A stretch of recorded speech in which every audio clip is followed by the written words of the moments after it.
So now that we found the house of your dreams and we ran our comps and we presented the offer, one thing we do need to keep in mind is that we want to make it strong enough so that whether we're expecting them to counter or not, we want to put our best foot forward. Once we agree to the terms, there's basically, I say, 4 roller coasters in a transaction. One is coming to terms. Once we do that, we go into attorney review, meaning that in the state of New Jersey, you can use an attorney or not use an attorney. Every one of my transactions throughout my 15, 20 years in the market, every client has always used an attorney in New Jersey. You can use a title company, which means you're going to represent yourself throughout the entire process. That means home inspection, appraisal, all of those things. And 99.999% of the time, people use real estate attorneys to protect you, to make sure that you have your best interests at heart through me and your attorney.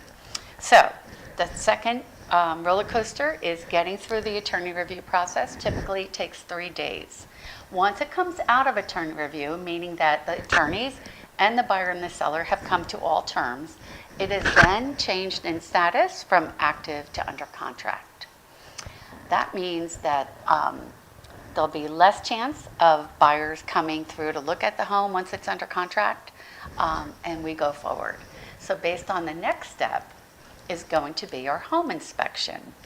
And that typically is between 10 and 14 days. It's written up in the contract. We use that as a guideline, and we arrange to have our home inspectors come through. If you need a list of those home inspectors, I will gladly get that to you. Or you may want to check with the attorney or a family member on someone that they can recommend as well. So we're going to go through the attorney review process. Now we're going to go through the house inspection. We're going to walk through. I'll be with you. We're going to have your inspector there. It typically takes a few hours based on square footage. And we're going to identify those issues that are critical, things that you can live with, things that you're going to want to credit. And once you get that inspection report back from your inspector, you're going to share it with your attorney and you will meet with them. I'll be a coach on the sideline, but it's truly between the buyer and your attorney to review the inspection report and come up with a wish list, as I call it, of the items that you would like addressed in one way or the other: repair, credit, and then those that you don't really care about. That list will then be presented, usually takes about a week, over to the seller and the seller's attorney. And then it's sort of like a tennis match where the buyers will say, this is what I want, this is what I care about, and then that gets sent over to the seller. The seller says, well, I will fix this, I'll repair this, I'll give you a credit, and I'm not fixing this. And then it goes back over to the buyer, and either at that point, parties, buyer or seller, can walk, or we can come to terms and move on to the next roller coaster. So once we get out of the home inspection contingency, the next step after that will be having the house appraised, assuming that you're having a mortgage. So they will actually, your bank will arrange to have someone come in, hopefully from the neighborhood, from the area that appreciates your location, and they will evaluate the comparables on what a bank is willing to provide to the buyer. And if it doesn't appraise, then again, either party can walk, or we can renegotiate possibly. However, the buyer most likely is going to say, I am not paying this amount, even though I agree to it, because the market value is here.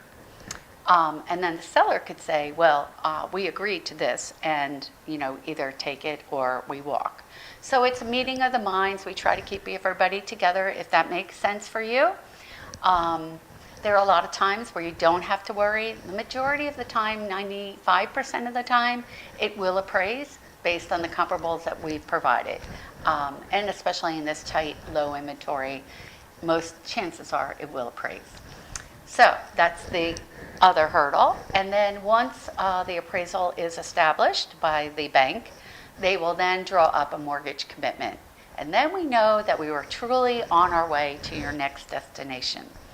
And then the last step is, once we have the mortgage commitment, it's critical to remember that even though we may have a particular day that you would like to have closed, that the two attorneys, buyer and seller's attorney, establish the date and the time and the location for the closing. Again, I could be a cheerleader on the side. I can do my best to make that work, but ideally it's the two attorneys that need to be at the closing. Their paralegals will establish that. Once we get that date and the time, at that point, we will then move the utilities, calling them, your gas company or electric company, to make sure that the utilities are moved into your name on the effective date of the closing. And then we arrange to do the walkthrough with you and probably the listing agent. And we walk through, we want to make sure that the dishwasher works, that the washer works, that all the things, the appliances, all of those things, the lights, the lighting fixtures, the things that we included, excluded, were all taken care of and addressed. And then that afternoon, most likely, or the next day, we'll actually go to the finish line, your closing. If you have any questions on this process, feel free to call me anytime. I'm available to help you and walk you through, take your hand, walk you through one step at a time. Thank you so much, Pat Mayer.